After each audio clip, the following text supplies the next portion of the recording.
Merci à toutes et à tous d'être présentes à notre événement sur la cybersécurité. Alors, petite information d'organisation. Comme le disait Julie à l'instant, vous avez un chat de questions et réponses où vous pouvez tout au long de la présentation poser vos questions. On s'efforcera d'y répondre tout au long de la présentation à la fin de chaque partie. Et ensuite, on a prévu un certain nombre de petits sondages qu'on vous soumettra aussi à la fin de chaque présentation, enfin chaque partie pour assurer la transition. Il sera assez simple d'y répondre. On a un QR code que vous pourrez flasher avec vos téléphones ou Julia vous publiera un lien dans la partie chat. François et de Blandine pour assurer cette présentation. Donc moi, Guillaume Petit, je suis ingénieur d'affaires chez Progélis sur les entreprises pour le Grand Sud. Je vais laisser mes deux compères d'aujourd'hui se présenter. Alors, honneur aux dames. Blandine. Merci Guillaume. Bonjour à tous, donc Blandine Pinto. Moi, je suis consultante donc avant-vente sur tous les sujets autour de l'adoption, l'accompagnement de nos utilisateurs sur les solutions Office 365. Et très heureuse aujourd'hui d'être là pour parler de cybersécurité avec mes collègues.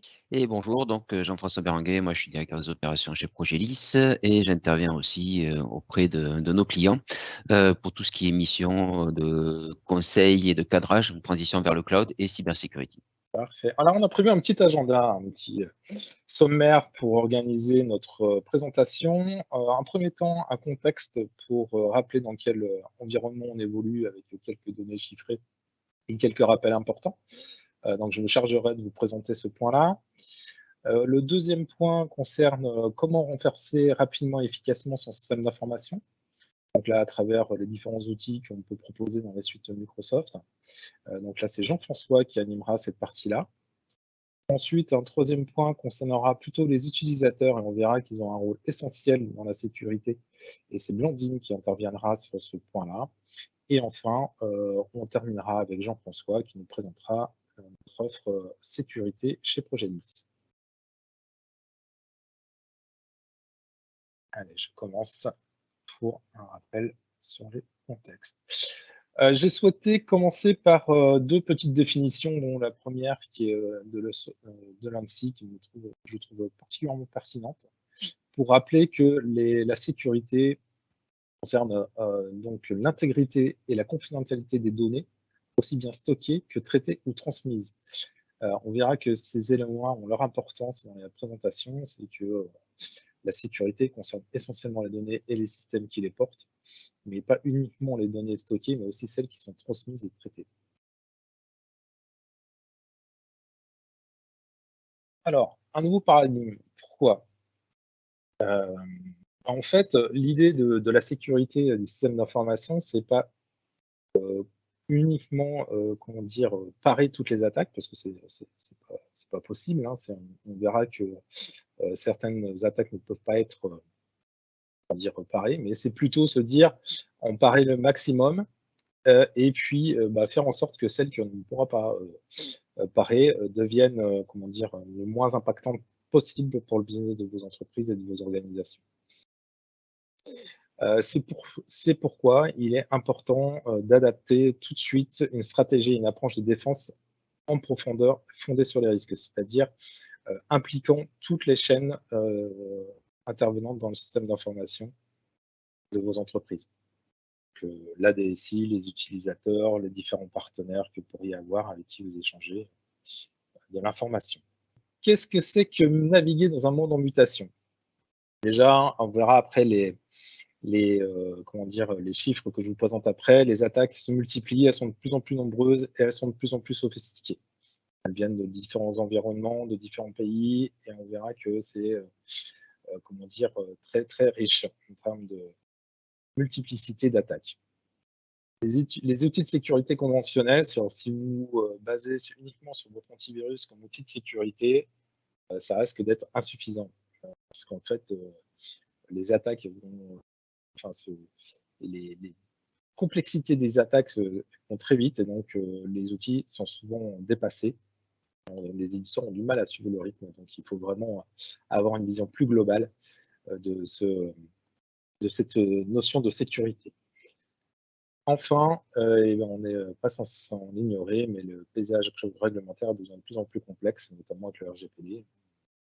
Ça, mais évidemment, ça complexifie la notion de sécurité.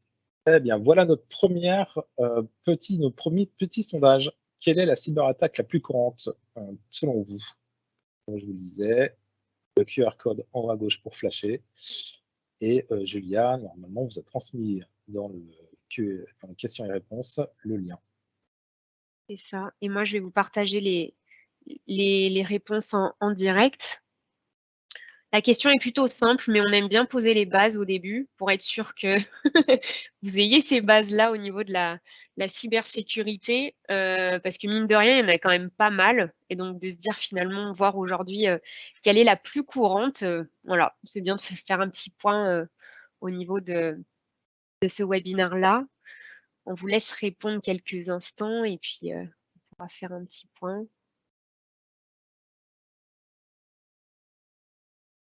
Je ne sais pas si c'est juste, mais en tout cas, tout le monde reprend la même réponse. Ah, ouais. ça fin. Ouais. Et on voit toujours le même remonter. Ouais, c'est ça. La partie hameçonnage, pour le coup, c'est vrai qu'il revient très souvent. Juste après, Guillaume, tu vas nous montrer de toute façon les différentes attaques, hein, si je ne dis pas de bêtises. C'est donc ça. On pourra faire C'est un point exactement ça. là-dessus. Donc, on va pouvoir faire effectivement le relais par rapport à ce sondage. OK. Alors, il y en a peut-être deux ou trois qui ont répondu juste. Je vois qu'il y en a quand même 21 sur l'hameçonnage. Je ne sais pas si tu es OK, mais on va tout de suite peut-être donner la réponse dans la slide suivante. Allez, exactement. On passe à la slide suivante. Merci Blandine et merci d'avoir participé à ce sondage. Alors, effectivement, l'hameçonnage, c'est la plus courante, 80%. C'est vraiment en 2020, 80% des attaques étaient liées à l'hameçonnage. Alors, soit l'hameçonnage de façon très, comment dire, très large, soit l'hameçonnage, on sera un peu dans ce PR, c'est-à-dire visant une seule personne. Donc, c'est évidemment la plus courante. Ensuite vient l'arnaque au président, c'est connu aussi. En vue de détourner des fonds, en se faisant passer pour le président d'une société, les cyberattaquants peuvent arriver à détourner des fonds comme ça. La force brute pour forcer des mots de passe. L'acquisition de noms de domaine illégitime, c'est plus en vue de nuire à une entreprise en déposant des noms de domaine proches du nom de domaine de l'entreprise en question. Et l'attaque par déni de service, c'est par exemple saturer votre réseau pour arriver pour faire tomber votre système d'information. Voilà les 5 plus grandes attaques. Et si je peux... L'hameçonnage est la plus fréquente. Et si je peux me permettre, si vous voyez bien aussi la cyberattaque la plus courante, et c'est pour ça que j'ai mis ma petite partie dans ce webinaire-là, c'est finalement l'utilisateur qui va être au centre de tout ça. Hein. L'hameçonnage, c'est quand même lui qui va cliquer ou non sur tel et tel lien, télécharger ou telle et telle pièce jointe. Donc, c'est d'où l'importance derrière d'aller sensibiliser vos utilisateurs à ce fameux mot qui est la cybersécurité et expliquer les conséquences finalement les conséquences pour vos utilisateurs. Voilà. Exactement.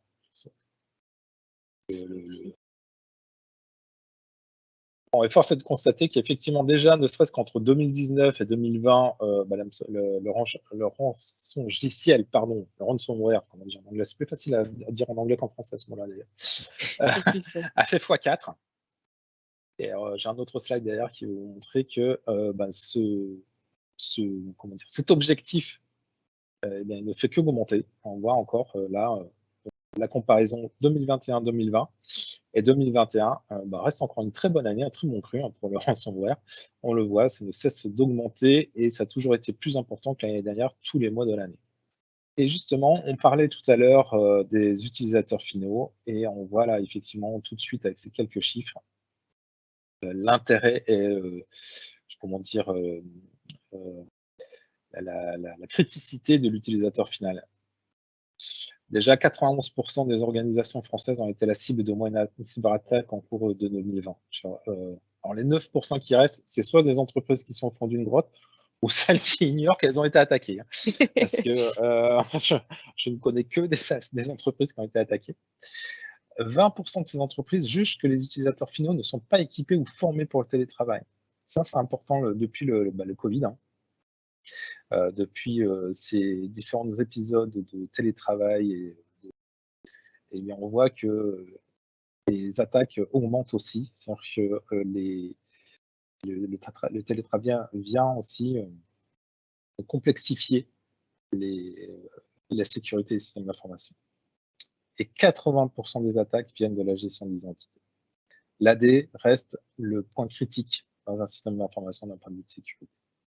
On aura l'occasion d'y revenir juste après, effectivement, parce que aujourd'hui, effectivement, la protection des identités doit être au cœur de toutes les stratégies de défense sur le système d'information. Allez, un petit slide sur des chiffres qui datent là de la dernière enquête de l'ANSSI sur la cybersécurité et que je trouve important de vous montrer parce qu'on voit une chose qui est tout de suite qui a énormément changé, c'est que les PME, les TPE et les entreprises de taille intermédiaire sont maintenant clairement la cible des cyberattaques. On est passé de 34% en 2020 à 52% en 2021. Plus d'une organisation sur deux est une entreprise de taille intermédiaire ou une PME ou une TPE. C'est donc important pour ces entreprises de sécuriser leur système d'information. Je vais rebondir là-dessus, si tu le permets, Guillaume, effectivement, parce que quand on intervient, on intervient tous les jours auprès de nos clients pour conseils, pour ainsi de suite, et des fois on entend des remarques en disant ouais, c'est pas trop la peine de se protéger, on n'est pas la NASA. Ou on n'est pas une centrale nucléaire ou ce genre de choses-là. En définitive, si n'importe quelle entreprise aujourd'hui, c'est remontré par ces graphes-là qui sont étudiés. Donc, on mettra les sources de ce rapport, mais c'est le dernier rapport de l'ANSSI sur la cybercriminalité sur 2021. Effectivement, on voit que maintenant, en grosse majorité, donc ce sont les petites moyennes entreprises. Et il faut savoir que on a tout un tas de témoignages de cas d'entreprises qui ont dû fermer suite à une cyberattaque. Les grosses entreprises peuvent éventuellement s'en relever, mais une petite entreprise qui perd son ERP, qui perd son système de facturation, qui perd son outil pour faire les devis, qui perd ce genre de choses-là, tout simplement peut mettre la clé sous la porte. On a eu le cas aussi d'éditeurs de logiciels qui se sont fait hacker. Donc du coup, il y a eu la fuite des données, il y a eu l'encryption des données, le chiffrement, et donc ils ont perdu tout leur code source. Et pour un éditeur de logiciel, du jour au lendemain, perdre tout son code source, c'est fini. Donc l'entreprise, voilà, là j'ai le cas d'un client où il a réussi à s'en sortir, mais pendant 6 mois, 0 activité.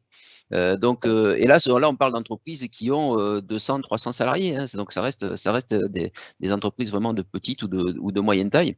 Donc, faut faire très attention à ça. Hein, la sécurité, c'est pour tout le monde. Alors, effectivement, on n'est pas tous la NASA ou les centrales nucléaires, mais quand on voit l'impact de ce que cela peut produire, les entreprises peuvent, ça peut être la fin d'une belle histoire, quoi, tout simplement, parce que, et on verra tout à l'heure pourquoi, simplement des bonnes pratiques ou du bon sens n'a pas été appliqué dans la sécurisation du système d'information.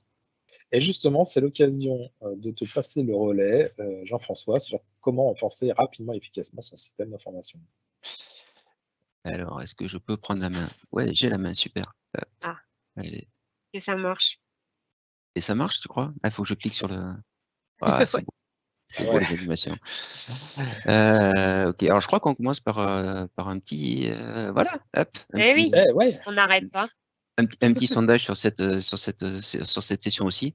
Donc vous allez voir là, c'est 2-3 questions assez simples. Hein. Donc Mélanie, si tu peux afficher. Ouais. Voilà. Ensuite. On vous fait travailler aujourd'hui, dis donc. Donc là, c'est un petit peu savoir de quelle manière la cybersécurité est envisagée dans vos environnements. et voir un petit peu voilà, le critère de priorité que cela peut avoir dans vos organisations. Alors déjà, la première question, c'est savoir si vous avez un environnement qui est plutôt local, qui est plutôt cloud, qui est hybride. Quel type de solutions aujourd'hui sont mises en œuvre dans votre organisation pour traiter cette partie cybersécurité. Et ensuite, est-ce que vous estimez être assez formé, informé sur ces notions-là? Ça répond, ça répond. Voilà, super. On commence à avoir quelques réponses.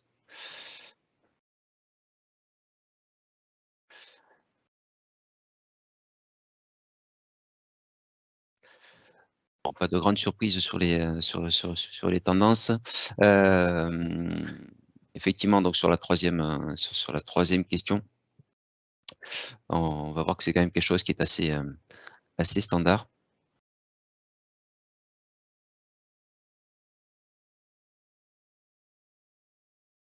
Alors, j'ai vu passer que tu faisais partie d'une des solutions pour faire la sécurité d'un environnement, Jeff. Je sais Ah pas bon? si tu as vu. Ah ouais. Ah non, je l'ai pas vu, non. J'ai vu l'agent Ah ouais. François Ah bah Bernier. ouais, super, Voilà, merci. on a la solution chez nous. Je trouve ça génial. Ah ouais. Ok, On n'a donc aucune ça fait quand excuse, même. du coup. C'est ça. On n'a pas le Donc droit, on nous. a quand même pas mal de différents firewalls. MFA aussi. Bon, ça, c'est des choses de toute façon que tu vas nous expliquer juste après, hein, s'il te Ouais, plaît. oui.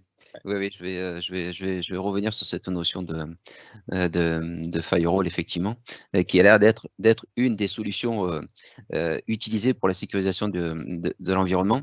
Voilà, donc ça, c'est effectivement une tendance. Alors, on a combien de réponses? La 26, ouais. Bon, je pense que. Ouais, 32 Allez, même. ok. Allez. Donc, Juste c'est bon. peut-être les On va commentaires rapidement, les réponses à la première. Ouais, il y a beaucoup d'environnements hybrides et effectivement beaucoup de gens qui ne se sont pas suffisamment prêts ou formés pour environ subir deux une tiers, cyberattaque. effectivement, qui ne sont Mm. pas. Voilà. Ok, allez, on y Let's va. go. Hop.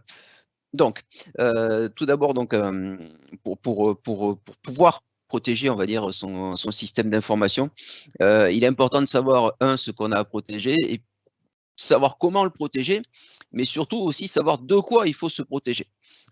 Et ça, on va dire, dans le domaine de la sécurité, c'est le plus important. C'est-à-dire qu'en gros, pour pouvoir organiser ses défenses, il faut connaître les attaques. Et je rebondis du coup sur le sondage que l'on vient de faire. Quand on regarde un petit peu les systèmes que vous énoncez en protection de la sécurité, il y a le firewall qui arrive et qui je pense, était parmi les plus nombreuses réponses. Mais là, vous allez voir, on va décortiquer une chaîne d'attaque, donc une chaîne classique, hein, parce qu'en définitive, quand on parle d'attaque sur un système d'information, c'est pas une opération, mais c'est un enchaînement de tout un nombre d'opérations qui vont partir depuis très certainement un utilisateur jusqu'à aboutir à la prise du contrôle du domaine et l'exfiltration des données. Mais vous allez voir que dans tous ces scénarios, ainsi de suite, le firewall, finalement, il intervient très peu. Donc, ce qui veut dire que quand on souhaite reposer sa stratégie de sécurité uniquement sur du firewall, on fait ce qu'on appelle de la défense de périmètre. Et vous allez voir qu'aujourd'hui, c'est loin d'être suffisant et c'est vraiment plus du tout ce que l'on va viser. Donc, en principe, alors je vais récupérer le pointeur, voilà. Donc, lorsqu'on regarde une attaque classique sur un système d'information, bien souvent, ça commence par un flux entrant. Ce flux entrant qui va atteindre un utilisateur. Donc, on a parlé du phishing tout à l'heure. Effectivement, c'est un des vecteurs classiques d'amorce d'attaque sur un système d'information. Ça peut être aussi, je reçois un mail avec une pièce jointe. L'utilisateur, malgré tout ce qu'on lui a appris, il va ouvrir la pièce jointe. Manque de bol, il y a une macro à l'intérieur et ça va exécuter du code malveillant sur le poste. Ou alors, il va aller cliquer sur une URL. Bref, ça va commencer par ce premier point-là. Voilà. Donc ensuite, une fois que ça s'est produit, globalement, il va se passer des choses sur le poste. Donc sur le poste, on va avoir donc bien souvent du code malveillant qui va être introduit. Alors si j'ai démarré par du phishing, j'ai récupéré donc les login passwords de l'utilisateur, du coup je prends contrôle de son poste et à ce moment-là je peux commencer à installer ce que je souhaite. Si c'est une pièce jointe avec une macro commande, j'ai un bout de code qui va venir s'installer. Et via ce bout de code-là, bien souvent, ensuite. Donc, on va avoir un petit logiciel qui va tourner sur le poste et qui va essayer de contacter ce qu'on appelle un C2. Donc, le C2, c'est un pool de serveurs qui est quelque part sur le net et qui va rentrer en communication avec le poste de manière à lui envoyer tout un tas d'instructions et de venir, du coup, télécharger bon nombre de logiciels supplémentaires pour qu'ensuite, là, une fois qu'on a installé tous les outils que l'on veut sur le poste, on va pouvoir commencer à dérouler le scénario. Donc, première chose ici, quand je vous dis, il faut connaître les attaques, c'est effectivement, donc on a cette partie-là ici qui est phishing, qui est malware, mais ensuite, ici, il y a tout ce qui va se passer sur le poste. Et ça, là, cette notion de contacter un C2, si on est au courant et qu'on sait comment ça fonctionne, c'est quelque chose que là, on va essayer d'anticiper, donc de détecter de manière à pouvoir couper les attaques le plus tôt possible. Alors là, effectivement, c'est là que le firewall va pouvoir rentrer en jeu. Encore que, on va voir que maintenant, les équipes de hack vont utiliser des noms de domaine connus avec une très bonne réputation et ce genre de choses-là, de manière à aussi bypasser tout ce qui est firewall et proxy. Bref, quand on arrive là, ici, donc, on a le poste qui est compromis et un certain nombre donc de logiciels qui vont être installés. En gros, je prends le contrôle du poste et maintenant, c'est comme si j'étais assis derrière le bureau, je vais pouvoir lancer toutes les commandes que je veux pour pouvoir dérouler mon attaque. Donc, l'attaque, comment elle va se produire? Première chose, je vais essayer de compromettre déjà le premier compte qui est sur le poste. Alors, si je ne l'ai pas déjà fait avec du phishing, c'est à partir de là que je vais pouvoir commencer à le faire. Et surtout, une fois que je suis sur le poste, je vais lancer tout un tas de commandes pour aller collecter les données. Alors, ces commandes-là, n'importe qui est en capacité de les lancer sans avoir aucun privilège sur le système d'information, simplement en ligne de commande. Je vais taper des commandes de type UAMI, de type net quelque chose, de manière à découvrir sur quel réseau je suis, quel est mon plan d'adressage IP, quel est le nom du ou de mes contrôleurs de domaine. Je vais être capable d'énumérer sans problème tous les groupes qui sont dans l'AD, puisque ça c'est une simple requête dans l'AD, tout utilisateur est en capacité de la faire. Et entre autres, à partir de là, je vais récupérer les groupes, par exemple, qui est membre du groupe admin du domaine. Et ça va me permettre de récupérer non seulement des noms d'utilisateurs, mais aussi un certain nombre d'informations sur la cartographie de mon réseau. Une fois que j'ai fait ça, on va utiliser ce qu'on appelle le mouvement latéral. Je vais y revenir juste après parce que ça, c'est vraiment aujourd'hui le passage obligé, on va dire, pour tous les scénarios d'attaque. Et donc, quand je vous disais que pour pouvoir se défendre, il faut connaître les attaques, il va être important de savoir ce que c'est qu'un mouvement latéral, quelles sont les techniques utilisées par un attaquant pour faire du mouvement latéral de manière à s'en prémunir. Parce que déjà, si on arrive à bloquer ceci, vous allez voir dans les exemples qui suivent qu'en définitive, je vais bloquer bon nombre d'attaques et de scénarios. Bref, une fois que ce mouvement latéral ici a réussi, en gros, ça me permet de faire de l'escalade vers des comptes à privilèges plus élevés et de rebondir ainsi de compte en compte jusqu'à arriver à un compte qui a un très très fort privilège et à partir de là je vais pouvoir compromettre le domaine, voire ensuite pouvoir faire donc tout ce qui est non je vais faire suivante, ça sera mieux, voilà, de faire tout ce qui est exfiltration des données. Voilà. Donc ça, on va dire, c'est un scénario, donc c'est ce qu'on appelle une kill chain. C'est un scénario d'attaque assez classique et qui va me permettre donc à terme, d'avoir le contrôle sur le domaine, de faire de l'exfiltration des données, voire de faire du chiffrement. Ça concerne les menaces externes. Mais il y a aussi un autre scénario qu'il ne faut surtout pas oublier, c'est tout ce qui concerne donc ici les risques internes. Les risques internes, c'est quoi? C'est là, on va se pencher là sur l'attitude des collaborateurs de l'entreprise. Pourquoi? Parce qu'on peut très bien aussi avoir des risques du point de vue sécurité du système d'information, mais qui proviennent des gens même de l'entreprise. Alors, pour diverses raisons, parce que voilà, quelqu'un qui est mécontent, désenchanté, quelqu'un qui est soumis à des facteurs de stress, quelqu'un qui est en train de préparer son départ, voire, parce que ça aussi, il ne faut pas l'oublier, quelqu'un qui a été compromis. Suivant les organisations dans lesquelles on est, bien souvent, comme on dit, c'est plus facile de donner de l'argent à quelqu'un plutôt que d'essayer d'imaginer un scénario pour pénétrer le système d'information depuis l'extérieur. Donc, par rapport à tout ça, il faut connaître aussi ces différents moyens, ces différents comportements. Pourquoi? Parce que on va s'appuyer sur ce qu'ici on appelle cette gestion des risques internes. Parce que l'utilisateur ou l'utilisatrice en question, potentiellement, a accès à des données sensibles. Et ces données-là, elles peuvent fuir donc fuiter, sortir de l'organisation sans qu'on en maîtrise du coup la destinée, ou la personne étant en train de préparer son départ va collecter tout un tas de données parce qu'elle sait qu'elle est en négociation avec la concurrence, donc elle prépare tranquillement, hein, le temps du préavis, de la négo, tout ça, on a facilement entre 3 et 6 mois pour préparer tout ça. Donc, elle va commencer à collecter des informations. Et donc, pour ça, il va falloir être capable de détecter tout ce qui est une activité anormale par rapport à vos utilisateurs. Activité anormale, ça va être quoi? Ça va être tentative d'accès à des dossiers pour lesquels cet utilisateur-là n'a pas l'habitude d'accéder. Ça va être du téléchargement en masse. Ça va être de la suppression en masse de documents dans le OneDrive. Enfin bref, tout ça, on va être capable, donc il va falloir l'analyser, voir s'il se passe des choses de cette manière-là, voir aussi, pourquoi pas, alors ça peut arriver, hein, on a des clients qui nous contactent pour ça, qui savent que voilà, il y a des gens qui sont des utilisateurs dits sensibles, qui sont sur le départ et qui veulent se prémunir contre du sabotage potentiel. Alors, sabotage potentiel, alors évidemment, c'est absolument interdit, c'est voilà, c'est puni par la loi, ainsi de suite, mais on a tout un tas de techniques pour pouvoir intervenir, se créer ce qu'on appelle des backdoors, hein, des portes cachées, et revenir sur le système d'information 6 à 9 mois après notre départ. Ça, c'est quand on sait un peu comment ça marche, c'est assez facile à faire. C'est pour ça qu'il faut absolument aussi regarder là tout ce qui est cette activité anormale, de manière à pouvoir se prémunir des risques internes. Donc, une fois qu'on a ce panorama-là, ben voilà, on sait là, une fois qu'on a ça et qu'on maîtrise un petit peu tous ces concepts-là, ben à partir de là, on va pouvoir mettre en place notre ligne de défense. Pourquoi? Parce qu'il va falloir intervenir sur tous ces aspects-là de la défense.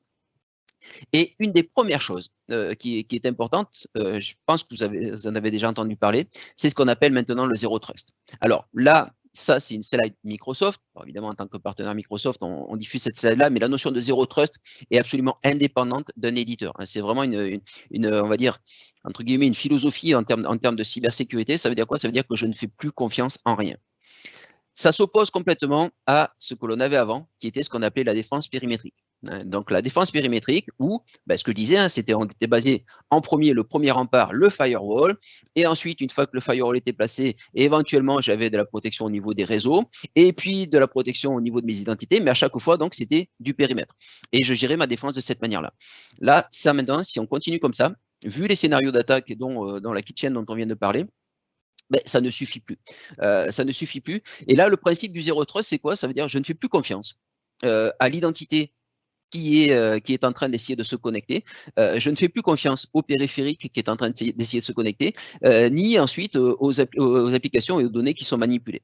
Et donc, ça veut dire quoi? Ça veut dire que je vais venir ici vérifier explicitement à chaque fois toutes les opérations qui sont réalisées. Donc, ça veut dire quoi? Ça veut dire qu'un utilisateur, chaque fois qu'il veut accéder à un bout de mon système d'information, de nouveau, je remets en question la partie identification et authentification. Et ça implique aussi une deuxième chose, donc ça, très, très, très importante, ça veut dire accepter la brèche. Ça veut dire qu'on part du principe que systématiquement, on a des brèches dans le système d'information. C'est fini le temps où j'avais bâti mon château fort, j'avais construit mes remparts, mes murailles, ainsi de suite, et je me sentais bien tranquille, bien peinard derrière, tout en sécurité. Donc ça, c'est fini. On peut plus continuer donc d'agir de cette manière-là. Il faut se dire que de toute façon, on a des brèches dans le système d'information. Et bien, on va essayer. Donc du coup, c'est pour ça qu'on parle tout à l'heure, on en a parlé juste avant, de la notion de analyser le comportement des utilisateurs pour voir tout ce qui pouvait être anormal. Voilà. Donc ça, on va passer à la suivante. Voilà. Donc là, je reviens rapidement sur cette notion de mouvement latéral. Le mouvement latéral, c'est quoi? C'est une technique qui va me permettre, depuis un poste et un compte utilisateur, de pouvoir rebondir sur d'autres entités de manière à essayer de tomber sur des entités à privilèges plus élevés, d'identifier sur quelle machine ces comptes-là ont été authentifiés, et ainsi de suite, donc de rebondir jusqu'à arriver à un niveau de privilège le plus élevé possible de type administrateur du domaine. Donc pour ça, quand on fait nos audits de sécurité, on a un certain nombre d'outils. Alors, avec Microsoft, on a un outil qui s'appelle Defender for Identity, qui est capable de nous repérer tout ce qui est chemin possible pour des mouvements latéraux. Sinon, on a des outils de cartographie de type Bloodhound, comme ici. Donc là, c'est un petit graphe qui nous montre que, en définitive, quels sont tous les chemins possibles pour arriver jusqu'à prendre le contrôle d'un compte de type admin du domaine. Là, ici, ce sont des exemples d'attaques qui ont été avérées, qui ont été décortiquées. J'ai pense que tout le monde a entendu parler de SolarGate, hein, donc c'est l'attaque qu'il y a eu sur les plateformes SolarWinds et qui, entre autres, ont permis ensuite de rebondir. Donc SolarWinds utilisé pour les services, pour monitorer lorsqu'on fait des services managés et qui ensuite ont été utilisés pour rebondir, pour aller attaquer les clients. Mais on retrouve cette notion ici de voilà, j'ai mon assaillant. On retrouve ici la communication avec le C2 dont je vous ai parlé, mais vous voyez qu'à un moment du scénario ici, j'ai bien du mouvement latéral qui est utilisé et c'est ce mouvement latéral qui ensuite va me permettre d'augmenter mes privilèges. On va le retrouver dans d'autres, je vous ai mis 2 autres copies ici d'attaques de type ransomware, donc que ce soit Ryuk, que ce soit Doppelmayr. Vous voyez qu'à chaque fois ici, j'ai bien cette notion voilà, de mouvement latéral à ce niveau-là et cette notion de mouvement latéral à ce niveau-là. Alors pourquoi j'insiste là-dessus? C'est parce que cette notion-là de mouvement latéral, on a quelques bonnes pratiques, quelques tips, même des fois du bon sens, qui permet de rapidement se prémunir de ce type de ce stade-là. Et on va le voir un peu plus loin. Donc si on arrive déjà à couper, à casser la chaîne ou à complexifier la tâche du hacker à ce niveau-là, on va déjà avoir gagné un petit peu enfin, même plus qu'un petit peu la bataille. Il faut bien savoir que aussi on n'avait pas les stats dans le rapport qu'on a diffusé de l'ANSSI, mais il faut bien savoir quand même qu'on a un très très fort pourcentage des attaques contre les systèmes d'information qui sont des attaques dites aléatoires. C'est-à-dire que on a des attaques qui sont ciblées. Donc, à ce moment-là, c'est une entreprise qui est ciblée. J'ai acheté sur le dark web un système de ransomware as a service et je cible une entreprise et là, je suis sur la concurrence ou ainsi de suite, ou je suis, voilà, parce que c'est un système d'État et autres. Mais ça reste quand même assez rare et puis ça nécessite de gros moyens. Alors que bien souvent, ce qui se passe, on parlait des TPE, des PME tout à l'heure, ce sont des attaques dites aléatoires. Donc, ça veut dire quoi? Ça veut dire que le but de l'équipe en charge de la sécurisation du système d'information, ça va être de décourager, de ralentir au maximum l'intrusion. Pourquoi? Parce que si je ralentis, si je complexifie, l'équipe en charge de la menace, elle va laisser tomber, elle va passer au voisin. Voilà. Alors, tant pis pour le voisin, certes, mais au moins comme ça, vous avez protégé votre système d'information. C'est la même chose que la philosophie de défense de votre maison. Il faut ralentir au maximum de manière à décourager. Donc, pour continuer sur cette notion-là, voilà, quelles sont les bonnes pratiques? Alors, on parle de bonnes pratiques, on parle de bon sens aussi, d'accord? On va faire un petit focus sur cette partie mouvement latéral, mais globalement, parmi les bonnes pratiques que l'on préconise à nos clients, la première, il n'y a pas d'ordre d'ailleurs dans la liste là, on va parler d'isolation des comptes. On a vu tout à l'heure que bon nombre des personnes qui sont avec nous sur ce webinaire sont dans un environnement hybride. Qui dit hybride dit un annuaire en local. Et si vous êtes dans un environnement Office 365, vous avez un annuaire dans Azure Active Directory. Bon, mais là déjà, premier réflexe, et là c'est la chose, franchement, c'est en 5 minutes ça peut être fait, c'est mes comptes à privilèges ne sont pas des comptes synchronisés. Ça veut dire quoi? Ça veut dire que mon admin du domaine local, il a absolument aucun droit sur le domaine Azure Active Directory. Il a un autre compte qui lui est un compte qui est uniquement cloud. De cette manière-là, si jamais mon compte admin local est compromis, je ne peux pas rebondir et je ne peux pas continuer vers mon environnement Office 365. On applique le principe du moindre privilège. Ça veut dire qu'on ne donne des privilèges à des utilisateurs que pour faire ce dont ils ont strictement besoin. Et ça, un des premiers tests que l'on fait, c'est déjà, quand on intervient, on va compter le nombre d'administrateurs globaux. On dit il en faut moins de 5. Moins de 5, et encore, c'est pour les grosses organisations. Donc, globalement, normalement, dans une entreprise, 2-3 comptes admin globaux, c'est le grand maximum. Hors de question qu'on ait des comptes avec plus de comptes avec autant de privilèges. Pas de connexion en tant qu'administrateur sur les postes utilisateurs. Pourquoi? Mais parce que ça, typiquement, c'est le scénario qui va être utilisé pour faire du mouvement latéral. Je vais vous le détailler juste après. En gros, ça, il faut absolument éviter que mes utilisateurs, ils travaillent, ils font un appel au service desk parce qu'il y a un problème. Et là, j'ai quelqu'un qui vient sur la machine, qui est admin du domaine, qui se log sur la machine pour dépatouiller et essayer de résoudre le problème. Le problème, c'est que ça, l'authentification, elle reste en mémoire. Et donc après, si je prends le contrôle de la machine avec des outils classiques de type Mimikatz ou autre, je vais récupérer le token de mon administrateur et c'est fini, je prends la main sur le domaine. Et ça, franchement, quand on fait ce genre de choses-là, soit en démonstration, soit en formation et autres, en un quart d'heure, avec ce procédé-là, on a pris le contrôle intégral de tout le système. Alors évidemment, On parlait pour pouvoir se défendre, il faut connaître les scénarios d'attaque, mais il faut aussi savoir quelles sont les règles de sécurité que l'on met en place. Donc, ça veut dire quoi? Ça veut dire que toutes les règles de sécurité que l'on va utiliser et les outils que l'on va déployer, qui vont venir pour contrôler ces règles de sécurité, il faut les avoir écrites. Pourquoi? Parce que si j'écris pas mes règles de sécurité avant de déployer mes outils, je risque de protéger des choses sans trop savoir ce que je fais. D'accord? Donc, important, dans l'ordre des choses. Alors, idéalement, on a une PSSI, mais si on n'a pas le temps ou si on n'a pas les moyens d'avoir une PSSI globale, au moins écrire toutes nos règles de sécurité. Donc, nos règles de sécurité, ça veut dire quoi? Ça veut dire que nos administrateurs, par exemple, ne peuvent se loguer que sur des machines bien précises, qu'il est interdit de se connecter à l'intranet depuis l'extérieur via un poste qui n'est pas authentifié, ce genre de choses. Voilà. Donc, toutes ces règles-là, on les écrit tout bêtement dans un tableau Excel. Et ensuite, on écrit quels sont les moyens de contrôle et les moyens de sécuriser ce genre de choses-là. Et bien évidemment, du moment qu'on parle sécurité, important, on met en place les moyens humains et les processus. Ça veut dire quoi? Ça veut dire que si je sécurise mon système d'information, j'ai quelqu'un qui doit être en charge de la sécurité de mon système d'information et qui doit régulièrement aller voir s'il se passe des choses anormales. Je vous rappelle, on a les risques externes, mais on a aussi les risques internes. Et dans les risques internes, j'ai le contrôle des opérations anormales pour certains utilisateurs. Donc, je ne peux savoir si c'est passé quelque chose d'anormal que si je connais la normalité. Donc, ça veut dire que régulièrement, il faut que j'aille voir ce qui se passe. Ok, aujourd'hui, j'ai contrôlé, il ne se passe rien, tout va bien. Ok, c'est bon, demain, je refais un contrôle. Et c'est de cette manière-là qu'on va être capable d'anticiper les différentes menaces. Autre bonne pratique, alors celles-ci, elles ont été fournies récemment par l'ANSSI. Alors, j'espère que tout le monde connaît l'ANSSI. Si vous ne connaissez pas, il faut vraiment aller régulièrement sur leur site. Ils sortent tout un tas de bulletins, de guides, de bonnes pratiques. Et entre autres, là, donc récemment, ils ont sorti ici les mesures cyberpréventives prioritaires en lien avec les tensions internationales actuelles. Donc, évidemment, renforcer l'authentification sur les systèmes d'information. Donc ça, on n'arrête pas de le dire. Mettez en place l'authentification forte. Et l'authentification forte, on la met en place pour tout le monde. D'accord? Donc, ça veut dire quoi? Ça veut dire que je vais mettre en place un système comme quoi le login, le password, ça ne suffit plus, mais il va falloir que l'utilisateur rajoute une preuve supplémentaire.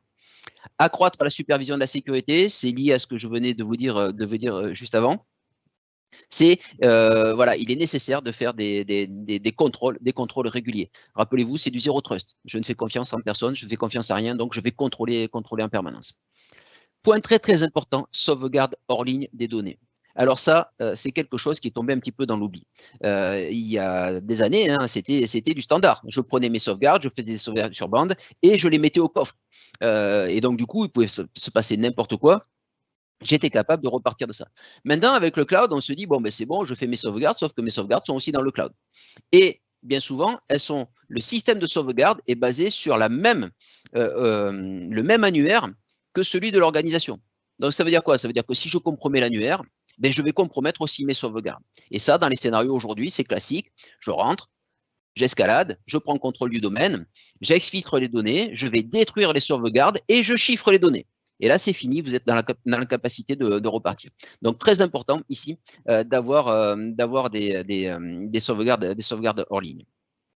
Voilà. Donc ensuite, voilà, très, très important aussi le dernier point, s'assurer de l'existence d'un dispositif de gestion de crise adapté. Ce n'est pas le jour où on a une attaque, le jour où on a une crise, qu'il faut se dire, je fais quoi? Je communique à qui? Comment je me gère, ainsi de suite. Donc, dès le départ, il faut avoir prévu ça. Et ça, en définitive, ça va passer par cette notion de se tenir informé, de se former. Dans le sondage tout à l'heure, on a vu à peu près 2/3 des personnes qui sont là se sentent insuffisamment formées et informées. Bon, mais pour ça, effectivement, il faut faire de la veille, il faut s'entraîner. Voilà, donc on a des scénarios de ce qu'on appelle le Blue Team versus Red Team. Donc la Blue Team, c'est la défense, la Red Team, c'est l'attaque. Et on va dérouler comme ça dans les organisations des petits scénarios, des petits scénarios d'attaque-défense qui vont nous permettre donc, d'entraîner les équipes et puis de voir un petit peu comment ça réagit. Est-ce qu'on a de la vigilance? Est-ce que j'ai la réactivité? Est-ce que je sais utiliser les outils? Est-ce que je sais faire les investigations? Donc ça, très, très, très important de dérouler ces scénarios-là. Dans les solutions Microsoft, on a tout un tas de guides. Donc lorsque vous déployez la suite Defender, vous avez tout un tas de tutos pour déclencher des attaques simulées sur votre système d'information et apprendre à réagir. C'est-à-dire que vous avez un PDF qui vous dit, voilà, en résultat de cette attaque, voilà ce qu'il faut aller voir. Donc, on a pas mal d'informations comme ça. Voilà, je reviens ici sur cette notion de voilà un scénario que vous avez. Donc ça, c'est un scénario qui est disponible en ligne chez Microsoft et qui s'appuie typiquement sur du mouvement latéral. Donc là, globalement, ici sur mon poste 1, j'ai un utilisateur qui est connecté. Et puis, j'ai un deuxième utilisateur ici, Billy the Kid, qui est un utilisateur du service desk, mais qui est venu donner un petit coup de main à mon utilisateur sur le poste 1. Manque de peau, je compromets le poste. Du coup, étant donné que Billy the Kid s'est authentifié, son token est en mémoire, je le récupère. J'en profite pour aller sur son poste. Sur son poste, ben là aussi, j'ai un autre utilisateur qui, lui, est admin du domaine, donc lui qui lui. Du coup, je récupère le token, je vais jusqu'au contrôleur de domaine, et ici, ben, je viens me créer un nouvel utilisateur pour faire une backdoor. Donc ça, ces scénarios-là, comme je vous dis, voilà, ça c'est vraiment une première chose contre laquelle il faut se protéger. Et avec les quelques conseils qu'on a donnés juste avant, c'est un bon moyen de se protéger très rapidement déjà contre ça. Et du coup, ça va ralentir énormément les scénarios d'attaque. Bon, je vais passer sur ce. Ça, c'était juste pour le petit joke. Il faut savoir donc qu'on a le groupe Conti, qui est un groupe qui fait beaucoup d'attaques de type malware. Mais il y a quelqu'un qui fait partie de ce groupe-là qui a été mécontent du travail en équipe avec eux et qui du coup a diffusé toutes les procédures utilisées par ce groupe-là. Donc ces procédures-là maintenant elles sont en ligne et c'est intéressant d'aller les voir. Alors là, c'est la version russe, mais ça a été traduit à peu près dans toutes les langues. Ça, c'est le guide qu'ils utilisent lorsqu'ils recrutent des gens dans leur équipe. C'est le manuel opératoire. Donc, ils disent, ben voilà, pour pouvoir rentrer dans un système d'information, voilà toutes les opérations enchaînées. Intéressant à lire parce que du coup, ben, vous connaissez les attaques et du coup, ça va faciliter derrière les menaces. Je crois que j'ai fini. Ouais, Jeff, fini. on a une question, si tu peux y répondre très rapidement. Par rapport au MFA, comment gérer le problème franco-français par rapport à l'utilisation du mobile perso? Alors, l'utilisation du mobile perso, effectivement, on a ce sujet-là qui nous remonte très souvent. Alors, aujourd'hui, par exemple, si on s'appuie sur la solution MFA de Microsoft, donc disponible dans Azure Active Directory, on a plusieurs méthodes d'authentification. On a l'application qu'on va installer sur le téléphone, on a le SMS, on a l'appel téléphonique. Donc, pour les deux premiers, il faut rentrer le numéro de téléphone. Après, si c'est l'application en elle-même ne s'appuie pas sur le numéro de téléphone puisque elle est basée sur l'authentifiant. Donc, l'application est contactée. Et à ce moment-là, donc je n'ai plus à rentrer mon numéro au téléphone, mais j'ai quand même le téléphone perso qui est contacté avec une application que je dois installer là-dessus. Voilà. L'autre moyen, c'est d'utiliser les tokens. Donc les tokens tels que l'on utilisait, voilà, vous savez, le système avec petite calculette là, où on a un chiffre qui est synchronisé, et je peux déployer ces tokens-là. Et à ce moment-là, j'ai plus besoin de fournir les téléphones. Donc c'est la solution que l'on déploie lorsqu'on a ce souci avec les téléphones personnels. Est-ce qu'il y a d'autres questions, Julia? On n'a pas d'autres questions pour le moment. Parfait. On va passer à la sensibilisation des utilisateurs dans ce cas-là. C'est vrai quand on parle cybersécurité, on pense tout de suite bien évidemment à la partie technique, à toutes les solutions qu'on peut mettre en place au niveau de son service informatique. Par contre, c'est vrai qu'il y a aussi une double attaque dans le sens où on va pouvoir aller sensibiliser nos utilisateurs. Donc, on va le passer rapidement parce que on a perdu un peu de temps, mais on va passer rapidement à cette présentation-là. En fait, c'est de se dire qu'aujourd'hui… Je te présente toutes mes excuses, Blandine. En public, en plus, c'est génial. Donc, du coup, l'adoption, si vous voulez, va passer finalement par différentes étapes. Ça, c'est ce qu'on voit, nous, toute notre équipe d'accompagnement au changement, on voit cette étape-là dans une démarche portée par ProSci. Donc, c'est nos consultants qui sont certifiés ProSci.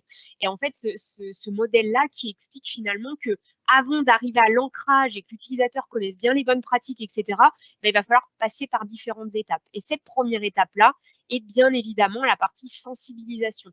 Avant de vouloir, d'apprendre et d'être capable de le faire, d'être capable d'adopter les bonnes pratiques, il faut bien évidemment qu'on soit sensibilisé pour connaître toutes les conséquences et toutes les bonnes pratiques pour cette partie-là. Donc, ça passe par de la cybersécurité, mais ça peut être sur différentes thématiques. Et nous, c'est vrai que sur les projets de cybersécurité, en tout cas, on a toujours cette partie-là qui est vraiment la sensibilisation des utilisateurs et on va mettre toute une démarche pour aller sensibiliser l'ensemble des utilisateurs d'une organisation.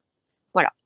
Donc, dans notre démarche, on a différentes étapes clés. Le plus important, en fait, dans cette démarche-là, c'est que nous, on veut lier la théorie avec la pratique. Donc, en fait, ce qu'on va faire, nous, c'est qu'on va travailler vraiment avec le client la partie contexte, savoir aujourd'hui qu'est-ce qui se passe dans l'actualité de l'organisation, des choses qui vont nous servir derrière à pouvoir faire une simulation d'attaque. Typiquement, on avait eu l'exemple d'une organisation qui rachetait une autre entreprise. Et en fait, on s'est servi de ce sujet-là derrière pour l'intégrer dans une attaque de phishing, tout simplement. Et donc, dans cette démarche-là, nous, on va travailler sur de la simulation d'attaque. L'avantage, c'est que grâce à Microsoft Defender, on a la possibilité de le faire. Et derrière, on va être dans une démarche de je communique sur ce qui s'est passé, je sensibilise et je forme l'ensemble des utilisateurs pour ensuite, quelques mois après, proposer une autre simulation d'attaque et voir le avant et le après avec la sensibilisation qu'on aura fait. Voilà. Donc, l'objectif de cette démarche-là, c'est vraiment de se dire, encore une fois, qu'on est sur de la théorique, de la pratique. Il y a des choses quantifiées également, des choses qu'on va pouvoir démontrer à l'ensemble des utilisateurs. Et puis, mine de rien, rendre ça un petit peu plus sympa. Encore une fois, je dis que c'est un gros mot, la cybersécurité, mais pour nos utilisateurs, ça l'est, parce que on ne connaît pas, c'est quand même assez loin de notre quotidien. Donc voilà, mine de rien, d'avoir ce côté sensibilisation, formation aussi ludique va être d'autant plus importante. Voilà. Ce qu'il faut savoir dans cette simulation d'attaque-là, donc il y a plein d'outils qui le font, mais nous, bien évidemment, on va être sur la partie Microsoft Defender, parce que ça le fait très bien. C'est sur l'environnement Office 365, sur la plateforme, sur la console admin, donc c'est d'autant plus simple. Nous, on va vraiment aussi expliquer et rendre autonome le client. Le but, c'est de pouvoir lui expliquer comment ça fonctionne et pour qu'il puisse le faire régulièrement finalement. Et donc, comment ça se passe, c'est qu'on va être dans la configuration de cette simulation-là. C'est quand même bien fait, mine de rien, mais encore une fois, on le fait régulièrement. Le but, c'est de pouvoir vous partager notre expérience, vous prémunir de certains paramètres. Une fois qu'on va lancer la simulation, donc l'avantage, c'est que vous pouvez choisir si vous le faites à l'ensemble de l'organisation ou à des groupes spécifiques. Et puis derrière, quand l'utilisateur va recevoir ce fameux mail, soit ça va être vis-à-vis d'un lien à télécharger, d'un lien à cliquer, une pièce jointe à télécharger. Et derrière, ce qui est vachement intéressant, c'est que quand l'utilisateur va cliquer, par exemple, sur le lien, il va atterrir sur une page qui lui explique, malheureusement, vous êtes bien humain, l'erreur arrive à tout le monde. Et derrière, on va lui expliquer pourquoi il ne fallait pas cliquer sur tel et tel lien. Donc, il y a ce côté vraiment ludique qui est intéressant. Et bien évidemment, on va pouvoir proposer des modules de formation, renvoyer sur un site en particulier si nécessaire et avoir accès derrière à ces fameux résultats-là. Voilà. Donc, encore une fois, c'est toujours être dans le côté apprentissage. Le but, c'est pas de piéger, loin de là. On l'explique et c'est expliqué dans cette fameuse page explicative.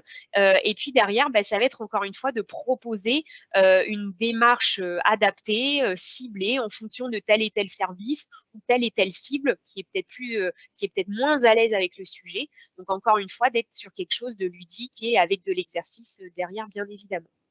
Voilà. Donc, ce qu'il faut se dire, encore une fois, c'est que la sensibilisation des utilisateurs sur n'importe quel sujet et d'autant plus la cybersécurité, nous, on est vraiment sur varier le contenu. Varier le contenu, pourquoi? Parce que vous avez des gens qui sont peut-être plus sensibles à de la vidéo, plus sensibles à de l'image, de l'illustration, de la formation physique, de la formation à distance. Ça, c'est des choses que nous, on définit avec vous. Mais c'est vrai que de pouvoir lier la communication de masse, la communication ciblée avec les formations, c'est quelque chose que nous, en tout cas, on voit que c'est impactant, en tout cas. Et plus vous allez varier ça, plus derrière l'utilisateur va être sensibilisé et ouvert à de l'apprentissage pour pouvoir aller ancrer toutes ces bonnes pratiques-là. Voilà. Je ne sais pas si jusque-là, il y a des questions, Julia, si ça paraît plutôt clair. Mais voilà, nous, vraiment, c'est de se dire que, OK, c'est quand même technique de base, mais encore une fois, vous aurez beau mettre toutes les belles techniques du monde, toutes les belles solutions, l'utilisateur est vraiment au centre aussi de tout ça, donc c'est important de pouvoir quand même le sensibiliser et d'avoir bien évidemment une démarche complète. Donc ça passe de la solution vraiment au service informatique jusqu'à la sensibilisation et la formation de vos utilisateurs. Voilà. Et donc, juste une petite slide ici. Alors là, c'est sur la partie Microsoft Defender. Vous expliquez les différentes simulations d'attaque possibles que vous pouvez faire. Donc, ça va de la collecte d'informations jusqu'à de la pièce jointe et du lien. Donc, l'avantage, c'est que vous allez aussi pouvoir finalement jouer avec les différents scénarios possibles pour, encore une fois, aller sensibiliser l'utilisateur en fonction des attaques qu'il pourra avoir. Voilà, tout simplement. J'ai fait assez vite. Je ne sais pas si c'est OK pour tout le monde. Encore une fois, le but de ce webinaire-là, c'est de pouvoir avoir cette vue complète de la cybersécurité, les solutions qu'on retrouve avec le Zero Trust, et puis finalement toute la sensibilisation qu'on aura vis-à-vis de nos utilisateurs. Voilà.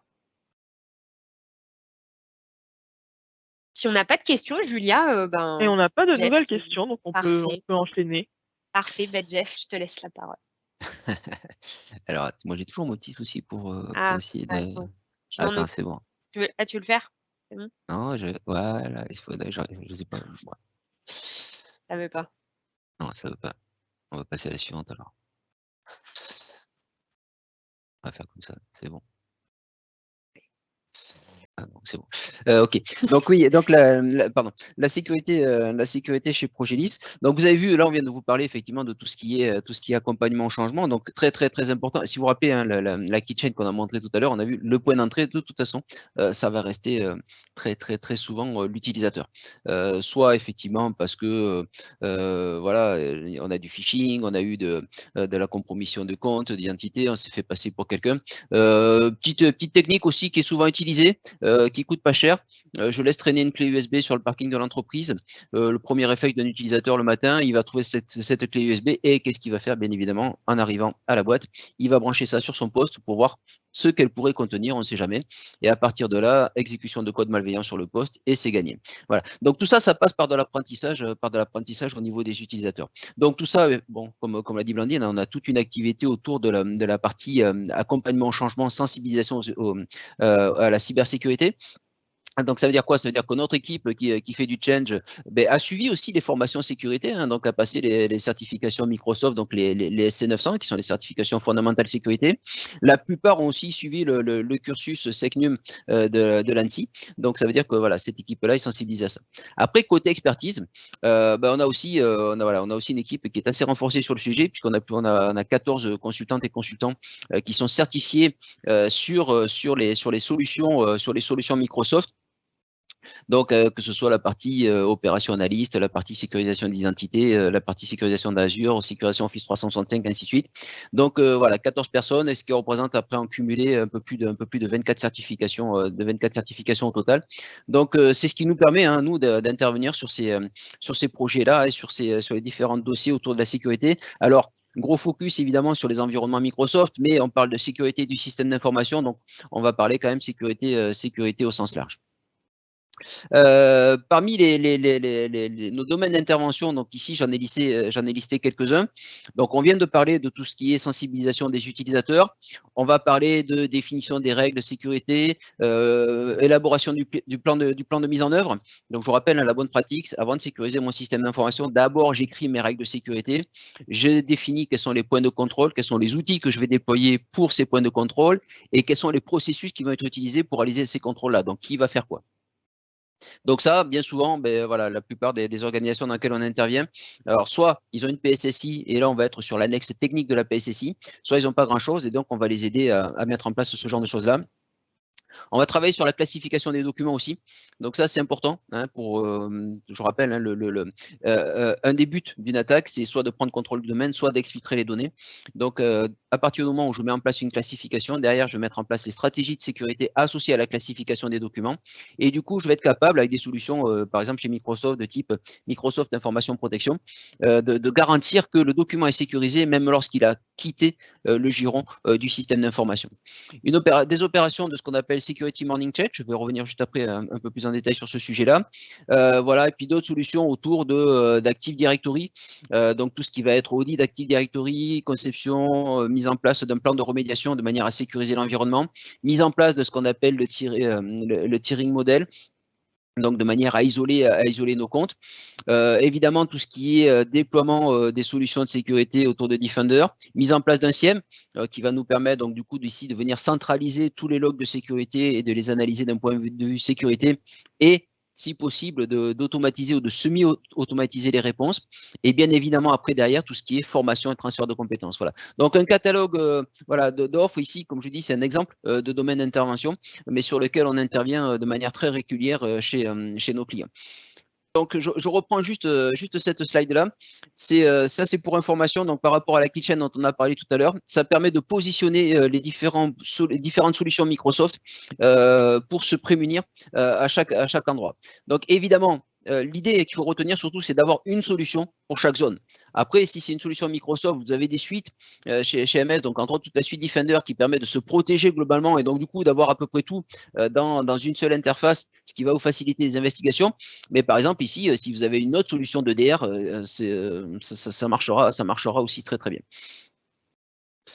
Je vais revenir ici sur cette notion d'outils que l'on va déployer et entre autres, la notion de la keychain, comme on l'a vu, on a dit une attaque, c'est tout un tas d'opérations.